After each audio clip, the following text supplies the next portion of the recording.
ជំងឺគ្រោះក្នុងតម្រងនោម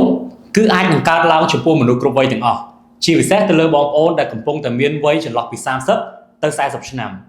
ជំងឺគ្រោះក្នុងតម្រងនោមនេះដែរបើសិនជាបងប្អូនទាំងអស់គ្នាមិនបានរកដំណោះស្រាយរកវិធីសាស្ត្រនៅក្នុងការព្យាបាលឲ្យបានទាន់ពេលទេអាចនឹងវិវត្តទៅជាបញ្ហាខ្សោយតម្រងនោមរ៉ាំរ៉ៃឬក៏អាចនឹងងាយវិវត្តទៅជាបញ្ហាខូចតម្រងនោមបានតែម្ដងមូលហេតុមួយចំនួនដែលបងប្អូនទាំងអស់គ្នាងាយនឹងវិវត្តទៅជាបញ្ហាគ្រោះក្នុងតម្រងនោមកើតឡើងដែលបងប្អូនធ្វើប្រហែសមិនបានរកវិធីសាស្ត្រនៅក្នុងការដោះស្រាយទី1គឺបងប្អូនចូលចិត្តទទួលទានរបបអាហារប្រៃពេកផ្អែមខ្លាំងពេកម្ហូបអាហារពីរមុខនេះគឺងាយនឹងជ្រាបចូលទៅកាន់សារពាង្គកាយរបស់បងប្អូនខ្លាំងមែនទែនហើយអាចនឹងវិវត្តនិងប៉ះពាល់ធ្ងន់ធ្ងរទៅកាន់បញ្ហាតម្រងនោម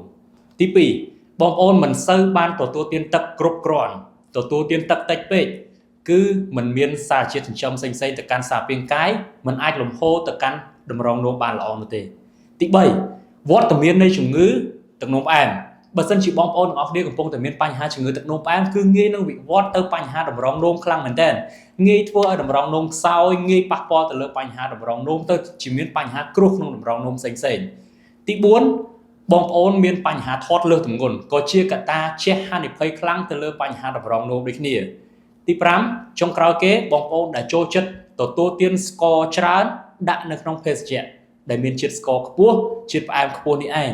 គឺងាយនឹងវិវត្តខ្លាំងណាស់បងប្អូនដូច្នេះបើសិនជាបងប្អូនកំពុងតែមានទម្លាប់បែបនេះហើយសូមព្យាយាមកាត់បន្ថយហើយព្យាយាមរកដំណោះស្រាយឲ្យបានទាន់ពេលរោគសញ្ញាមួយចំនួនដែលបញ្ជាក់ថាបងប្អូនទាំងអស់គ្នាកំពុងតែមានបញ្ហាជំងឺគ្រោះនៅក្នុងតម្រងនោម